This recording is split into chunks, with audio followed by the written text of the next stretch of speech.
Everyone, हम पढ़ रहे हैं एडवांस अकाउंटिंग पार्टनरशिप अकाउंट्स के unit 2 illustration number 5 page number 2.88. Hari Lal and Jay have been in partnership for a number of years, sharing profit and losses in the ratio 2:2:1, a wholesale stationer trading under the name Hari Brothers. They decided to convert their partnership into a limited company with effect from 1st January 2022 to be known as Hari Limited.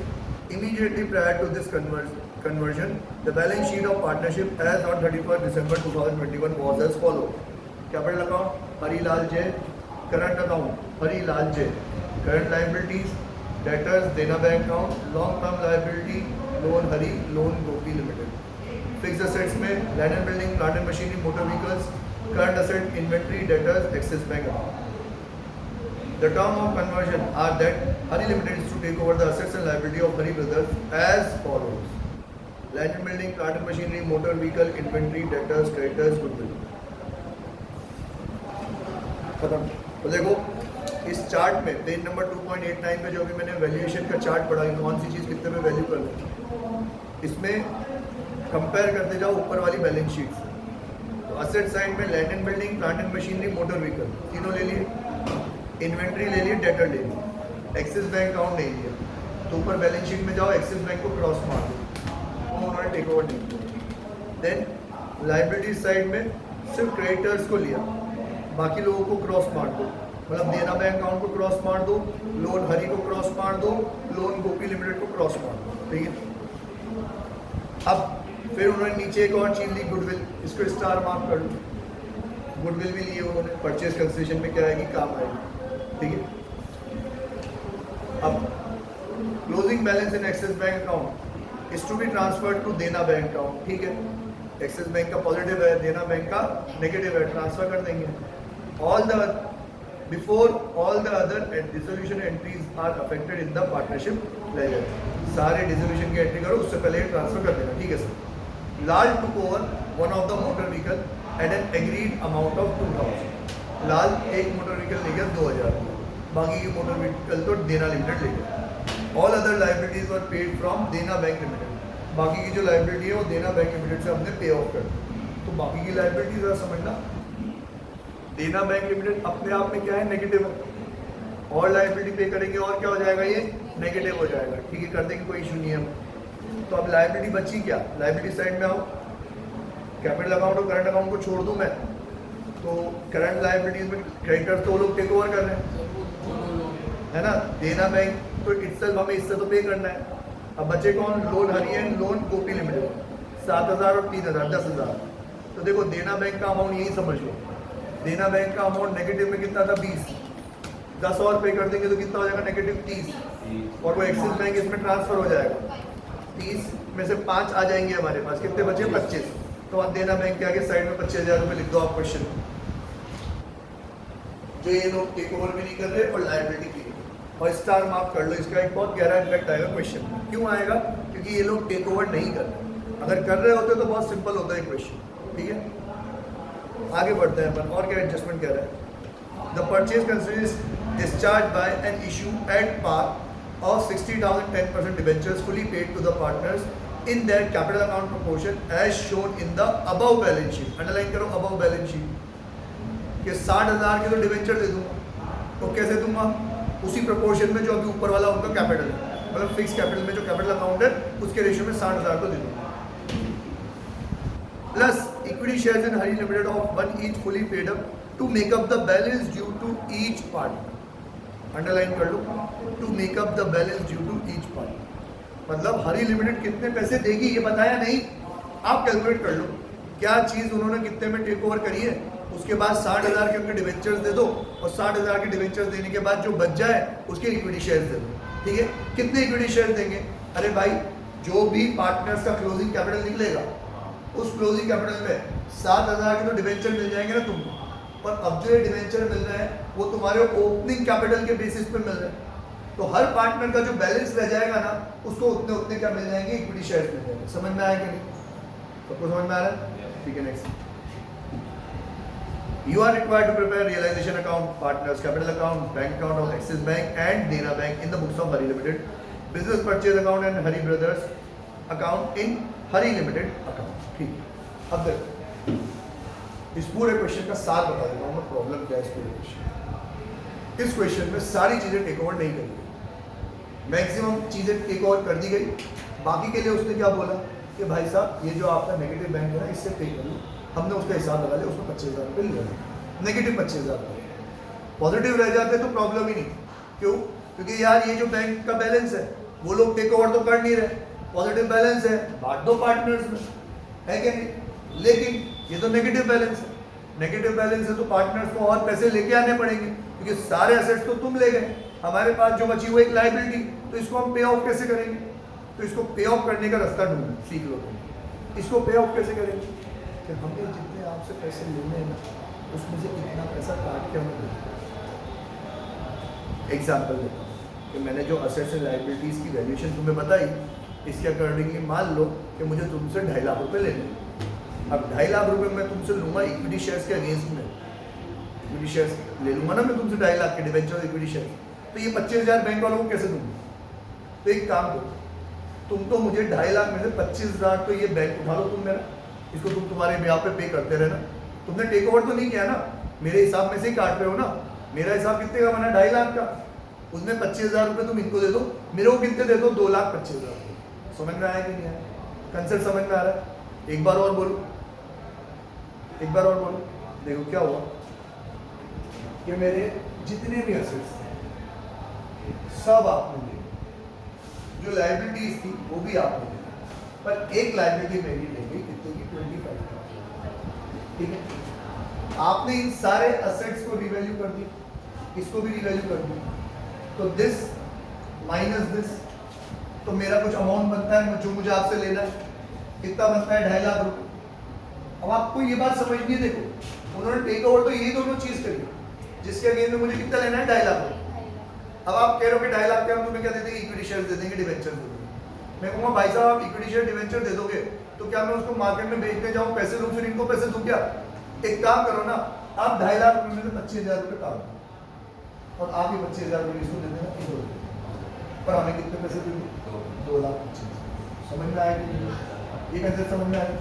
ये concept हमें आता है बस, और कुछ नहीं। ठीक है, तो 1 बाय 1 सारे अकाउंट बना लेते हैं। पहला अकाउंट कौन सा बोला उन्होंने? रियलाइजेशन। बहुत सिंपल है, रियलाइजेशन में क्या करेंगे? जो जो चीजें वो टेक ओवर कर रहे हैं वो सारी लिख देंगे। हाँ, यहाँ बनाता हूँ, देख बेटा ये आ रहा है क्या स्क्रीन में? आ रहा है, तो यहाँ पे बनाता हूँ रियलाइजेशन। रियलाइजेशन अकाउंट में सारे एसेट्स चले जाएंगे, जो लोग वो जो चीजें वो नहीं आ रहा तो हटा दे, मैं इधर लिख दूंगा तो, है ना? ये आ रहा है क्या? हाँ, ये नहीं, ये यहाँ से आ रहा है ना? हाँ ठीक है। चलो अभी क्या कह रहा हूँ मैं, रियलाइजेशन में क्या ट्रांसफर होता है? जो सामने वाली कंपनी क्या करती है? टेक ओवर करती है, लेकिन ट्रांसफर कितने करते हैं? बुक वैल्यू से। तो असेट्स तो सारे टेक ओवर करें सिर्फ एक्सिस बैंक को छोड़ के, है ना? तो देखो बैलेंस शीट में एसेट्स कितने के हैं? 1,90,000 के एसेट्स है, उसमें से 5,000 रुपये छोड़ दो तो 1,85,000 के मेरे क्या ट्रांसफर हो गए? एसेट ट्रांसफर हो गए। फिर जो लायबिलिटी वो लोग लेके गए वो कितने हैं? सिर्फ क्रेडिट कितने की? 25,000 रुपये। डन। इसके बदले में वो जो पैसे देंगे वो मुझे कैलकुलेट करना पड़ेगा परचेज कर से, थोड़ी देर में कर लूंगा मैं परचेज कर से कैलकुलेट। लेकिन जो भी वो मुझे पैसे देंगे उसमें तो मैं कह रहा हूँ ना 25,000 रुपये तो तुम किसको दे देना? वो देना बैंक को दे देना। 25 का तो हिसाब लगा लिया ना अपन ने, हाँ समझे कि नहीं? 25 का हिसाब लगा लिया ना। तो मान लो मैं कहता हूँ तुम्हारा 2.5 लाख रुपये आया, परचेज कंसेशन यहाँ लिखूंगा मैं, 2.5 लाख रुपये आया। सर 2.5 लाख में से 25,000 रुपये किसको दे देना? देना बैंक को, बाकी के पैसे दे देना। सब बाकी के पैसे कितने हुए? 94 रुपये। फटाफट से उसने जो क्वेश्चन में बैलेंस शीट के नीचे जो वैल्यूएशन दे रखी है उसको प्लस माइनस करो सबको। कौन कौन सी? लैंड एंड बिल्डिंग 96,000, फिर उसके बाद plant and machinery 28,000, motor vehicle जोड़ दे रहे कितनी की? 15,000, देन इन्वेंटरी कितने की? 60,000 माइनस कर दिया, और डेटर्स कितने के? 24,000। बेटा आप लोग सबसे कम बोलो क्योंकि तुम्हारी आवाज़ ज़्यादा तेज रिकॉर्ड होगी उसमें। अब ये क्रेडिटर्स है तो माइनस करूंगा मैं। गुडविल कितने की बोली उन्होंने, टेक ओवर करते टाइम 10,000, ठीक है। अब पैसा कितना हो गया टोटल, बोलो कितना हुआ?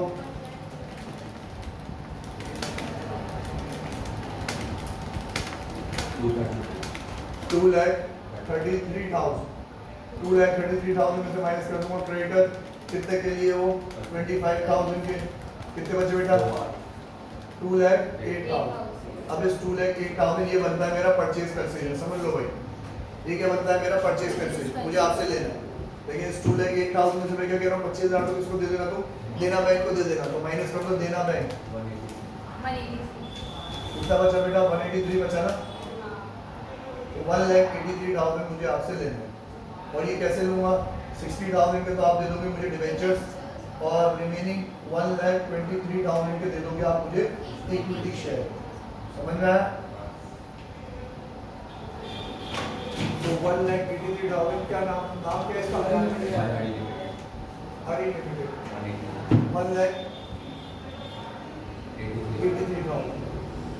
ओके, अब वो 2,000 की चीज तो वो भी लेके जाना, लाना तो है लेकिन अभी नहीं लाना, तो मेरा डायरेक्ट अब खाना ही आएगा। तो आप इन लोगों का लंच लेने जा रहे हो क्या? तो चले जाओ, मेरा बाद नहीं लाना।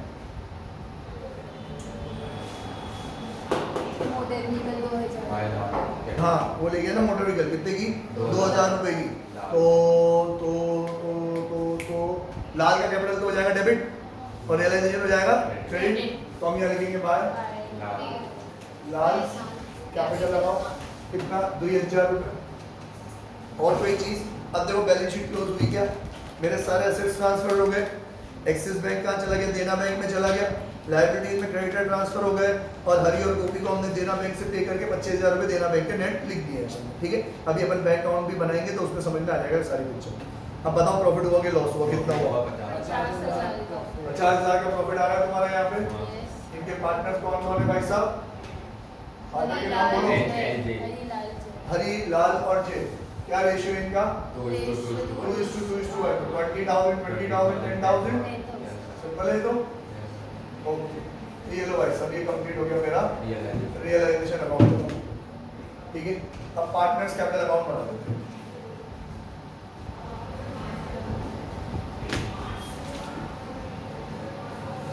हरी, लाल, जय, हरी, लाल, जय।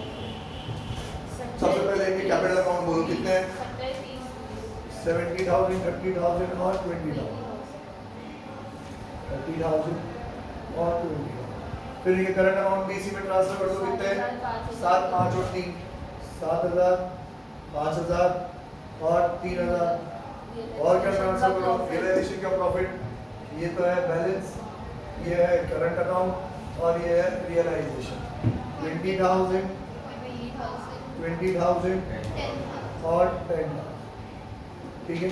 रियलाइजेशन के बाद लाल भाई साहब 2,000 के ले गए ना मोटरसाइकिल, तो मोटर व्हीकल सॉरी रियलाइजेशन है 2 रियलाइजेशन 2,000 डन। अब देखो इस 183 का भी अकाउंट बना दूं कि आपको पता है अपन अमालिगमेशन में बनाते थे।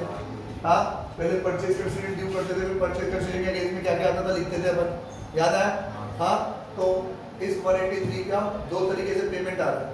एक तो आ रहा है 60,000 का डिवेंचर्स, ठीक है, वो तो किस में आ रहा है? ओल्ड रेशियो में, है ना, 7:3:2 में। तो करो बेटा 60,000 divide by 12 35,000 debenture of Hari limited 35,000 50,000 और 10,000 डन। अब बचा हुआ जो पैसा है 1,23,000, ये जिसका जितना पैसा बचा है, जो कैपिटल बचा है उसके बैलेंस में आना चाहिए, है ना। मतलब एक तरीके से हमारा क्वेश्चन भी चेक हो जाएगा कि हमने जो किया वो सही किया है कि नहीं किया। कि ये जो क्लोजिंग बैलेंस बचेगा ना हर उसका, तो तीनों का क्लोजिंग बैलेंस मिला के कितना होना चाहिए? 123 होना चाहिए। तो करो टोटल कितना है बेटा?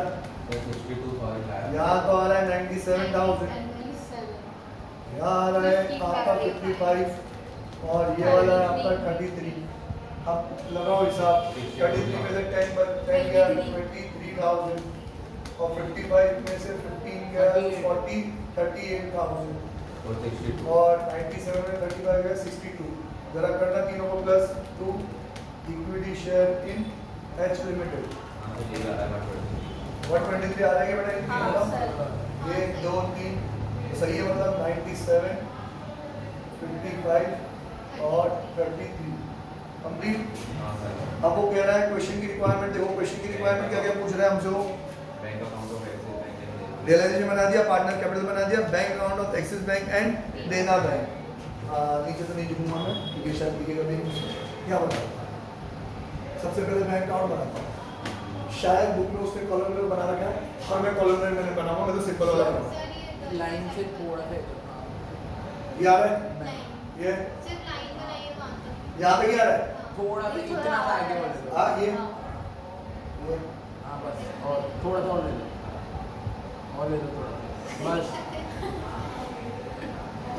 चलो अब देखो उन्होंने जो बैंक अकाउंट बनाया ना कॉलमनर बनाया, मैं कॉलमनर नहीं बनाऊंगा, मैं सिंपल सादा बनाऊंगा जैसे हमारा लेजर अकाउंट बनता है।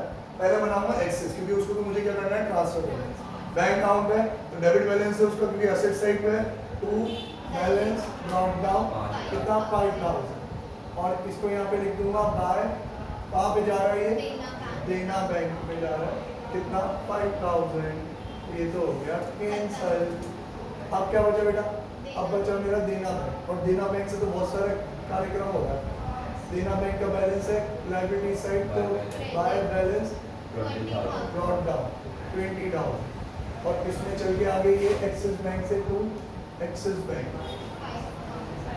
5,000 और अब मैं पे कर दूंगा दो लायबिलिटी मेरी पे ऑफ हो जाएगी तो डेबिट और देना बैंक हो जाएगा क्रेडिट।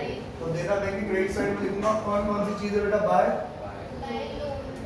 कौन सा loan by Gopi loan Gopi limited होगा कितना है 7,000 और बाय हरी लोन 3,000 तो ये 30,000 30 में से 5 आ गया 25 हमने कहाँ ट्रांसफर कर दिया टू रियलाइजेशन। लेकिन रियलाइजेशन में अकाउंट में ट्रांसफर क्यों किया क्योंकि सर उनका वैसे तो टोटल आना चाहिए था 2,08,000 पर ये हम उनको सौंप देंगे कि भाई साहब ये 25,000 आप हमारे भी पे पे कर देना, हमें कितने दे दो 183 दे दो ठीक है।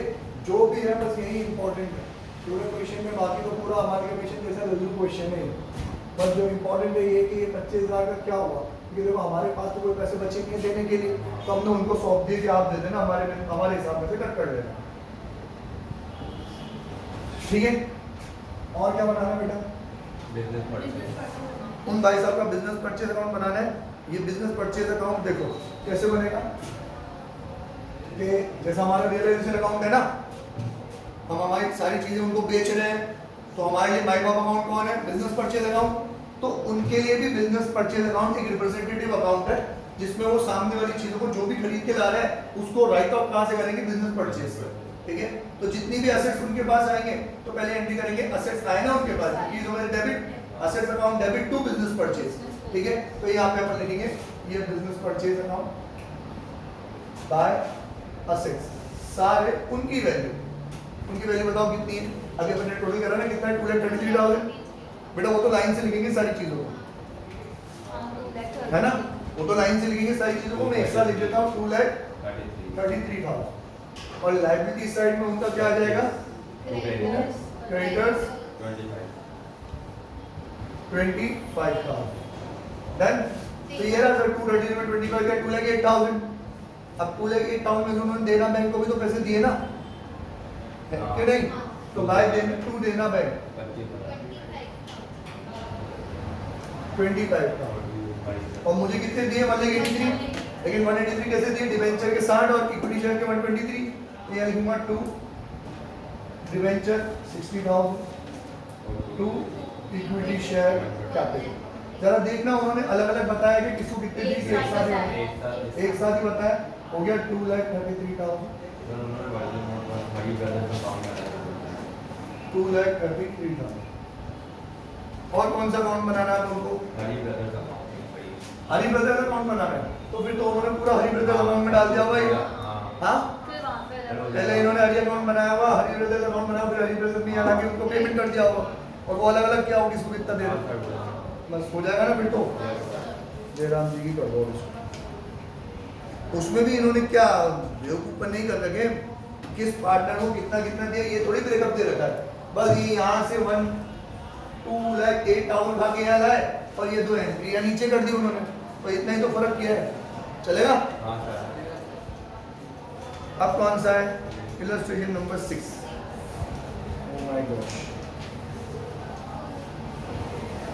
करते क्वेश्चन तो पढ़ते हैं, देखेंगे आज होने लायक हुआ तो आज करेंगे, नहीं तो कल पे जाएगी बात। सर अपन ने जो इलस्ट्रेशन 2 में परचेज बिजनेस परचेज अकाउंट बनाया था, तो उसमें तो अपन ने वो लिया था कि जो टेक ओवर नहीं करा, तो वो इस वाले उसमें बनाया हुआ बिजनेस परचेज, जो कंपनी बंद हो रही है ना उसमें बिजनेस परचेज अकाउंट बनाया,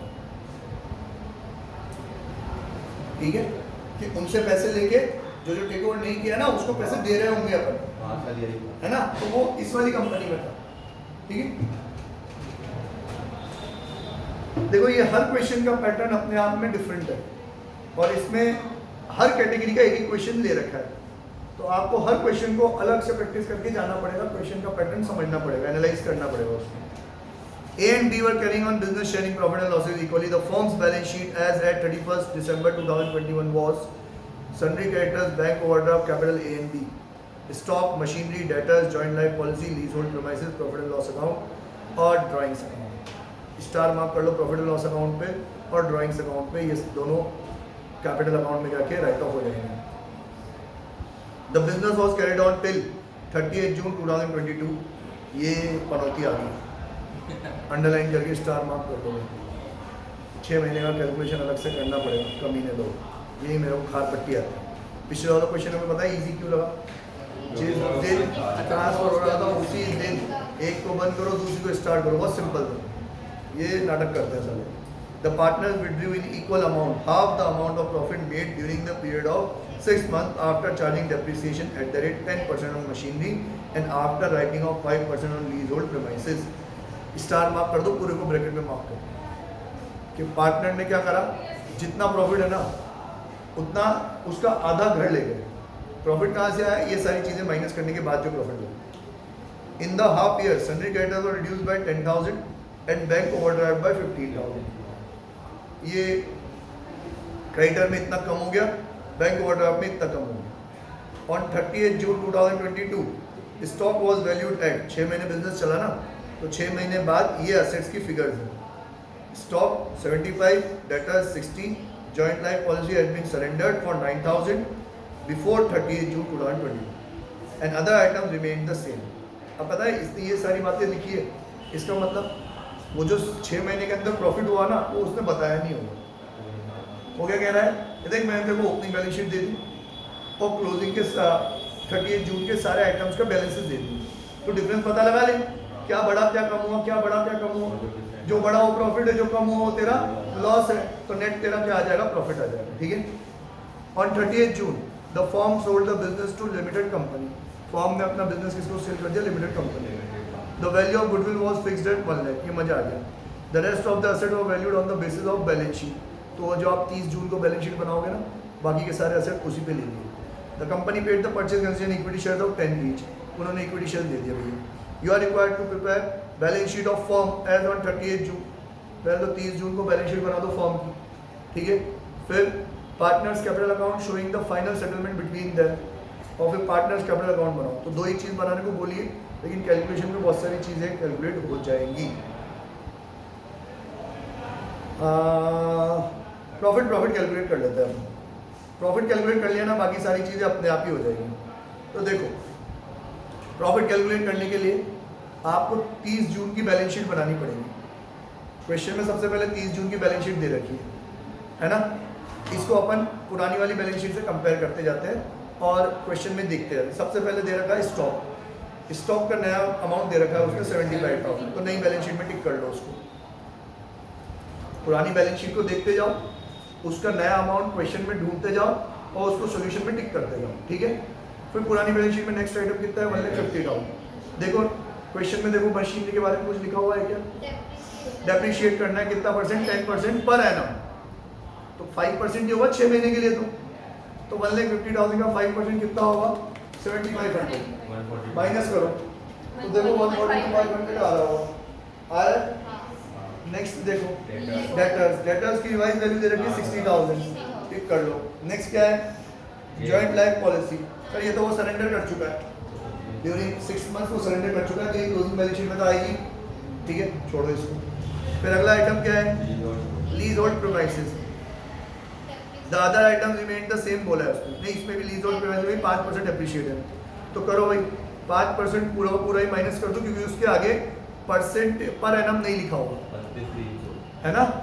देखो कितनी बारीक सी बात है वहाँ 10% पर एनम लिखा हुआ है या पर एनम नहीं लिखा हुआ है पूरा 5% माइनस कर दिया कितना है 32,300 आया टिक कर लो इसको। क्या बचा sir profit and loss account और ड्राइंग। तो सर ये तो हमें क्लोजिंग में बनानी है तो इसको तो अपन राइट ऑफ कर देंगे। कैसे राइट ऑफ करेंगे उनमें से कैपिटल्स में से कैपिटल अकाउंट में ट्रांसफर कर देंगे इनको तो है ना तो इसको दिखाएंगे। अब आ जाओ आप लाइबिलिटीज साइड। लाइबिलिटीज साइड में सबसे पहला है सन्ड्री क्रेडिटर्स। इसका अमाउंट दे रखा है क्या आपको रिड्यूस बाय 10,000 लिखा हुआ है तो 50,000 देख लो टिक कर लो मिला। फिर आपका बैंक ओवरड्राफ्ट ये भी रिड्यूस बाय 15,000 लिखा हुआ है तो 20,000 टिक कर लो डन। फिर तो अब क्या रह गया हमारा कैपिटल अकाउंट। अच्छा कैपिटल अकाउंट करने से पहले इन सारे असेट्स और लायबिलिटीज में जो चेंज आया है ना वो चेंज साइड में लिख के पता लगाओ प्रॉफिट हुआ कि लॉस हुआ। हाँ कैपिटल अकाउंट तो अभी अपन ने कैलकुलेट किया ही नहीं ना अभी जो असेट्स एंड लायबिलिटीज तुमने मेंशन कर ली ना उसका देखो।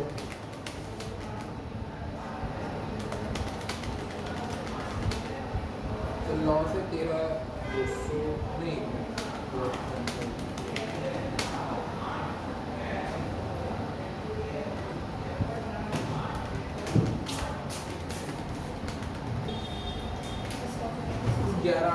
बहुत धीरे धीरे चलना पड़ेगा बेटा समझो 1 बाय 1 कितना आएगा बेटा 11,800 आगे 11,800 हाँ मैं बता तो पाता कैसे आया 11,800 नेचुरल फिगर तो एक बार में ही है 1 बाय 1 चल जल्दी सर मैंने इधर का एसेट का टोटल ले लिया और इधर से जो अपन ने हटाई वो माइनस कर दिया और क्रेडिट 10,000 से कम हुआ तो उसको ऐड कर दिया और 15,000 देखो इतना दिमाग माधवी लगा सकता हमारे में नहीं करा उसने बिल्कुल सही लेकिन शॉर्टकट पे कैसे 1 बाय 1 तुम असेट लेते जाओ प्लस माइनस लिखते जाओ। अब 1 बाय 1 असेट प्लस माइनस करोगे तो उसने क्या करा डायरेक्ट टोटल असेट ले लिए कितने 3,09,800 नई वाली बैलेंस शीट उसमें से पुरानी वाली बैलेंस शीट की जो 365 है ना उसमें से 16,000 और 26,000 हटा दिए क्योंकि वो तो कैपिटल में डालने ना अपन को वो असेट सही नहीं तो लो आप पहले 365 लो कैलसी पे यार माधव वैसे तो ये सब धीरे धीरे चलेंगे मैं तो 1 बाय 1 समझा देता हूँ बेटा देखते जाओ पुरानी वाली बैलेंस शीट देखते जाओ स्टॉक है कितना है बेटा नए में कितना है वो 75 है ना और इधर कितना है 60 तो स्टॉक की वजह से 15,000 का प्रॉफिट हो गया ना असेट बढ़ गया तो प्रॉफिट है मेरे। फिर अगला क्या है मशीनरी में 7,500 का क्या हो गया मेरे लिए डेप्रिसिएशन का नुकसान हो गया खर्चा हो गया ठीक है।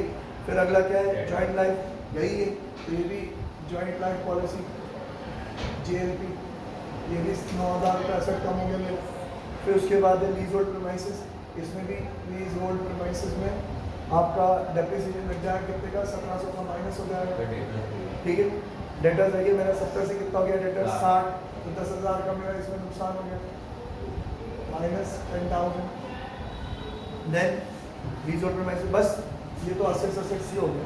अब लायबिलिटीज साइड में सन्ड्री क्रेडिटर भी कम हो गया है बैंक ओवरड्राफ्ट भी कम हो गया तो लायबिलिटीज कम हो गई तो क्या है मेरे लिए प्रॉफिट तो प्लस करूँगा मैं क्रेडिटर्स और प्लस करूँगा मेरा कौन सी चीज़ क्या है बैंक लोनिंग प्लस 10,000 प्लस 15,000 ठीक है। ये सारे असेट्स एंड लायबिलिटीज हो गई करो प्लस कितना हो 11,800 बिग रेट। अब स्टार मार्क करेंगे 11,800 क्यों क्योंकि उन्होंने कहा कि जो भी प्रॉफिट था उसका आधा तो हम कर लेंगे और बाकी का आधा हमने यहाँ छोड़ दिया तो जो यहाँ छोड़ा उसी का तो इम्पैक्ट आया मतलब ये जो 11,800 है ना ये आपका आधा प्रॉफिट है इतना ही तो वो घर लेके जा चुके हैं प्रॉफिट हुआ और क्या ले गए घर ले गए जो रह गया उसी ने तो असेट्स में इम्पैक्ट डाला समझे कि नहीं। तो उनकी ड्राइंग्स भी कितनी है ये है मेरी हाफ प्रॉफिट और ये उनका bonus। क्या 11,000 थोड़ा ज़्यादा कितना होगा 23,600 समझे आप। जो पार्टनर्स के कैपिटल अकाउंट में उनके ओल्ड रेशियो में डिस्ट्रीब्यूट हो जाएगा। समझे कि नहीं समझे? नहीं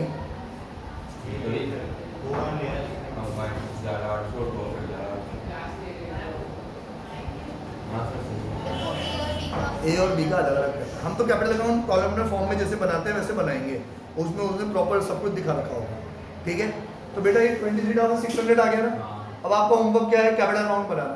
कैपिटल अकाउंट कैसे बनाओगे? पुरानी वाली बैलेंस शीट को बेस मान लो, उसमें कैपिटल अकाउंट का बैलेंस लिखना, बैलेंस ब्रॉट डाउन, उसमें अब तुम्हारा ये ड्राइंग्स वाला अकाउंट ट्रांसफर कर देना, profit and loss account P&L ratio profit sharing ratio में ट्रांसफर कर देना, और ये जो प्रॉफिट आया ये भी ट्रांसफर कर देना, और 11,800 की ड्राइंग्स उसमें से माइनस कर देना। ठीक है, जो कैपिटल अकाउंट बचेगा आपका वो क्लोजिंग बैलेंस शीट में लिख देना, आपकी क्लोजिंग बैलेंस शीट प्रिपेयर हो जाएगी। डन, क्वेश्चन सॉल्व हो जाएगा। और कुछ हो तो देख के आना, नहीं समझ में आया तो मुझसे पूछना। Bye, tata, see you.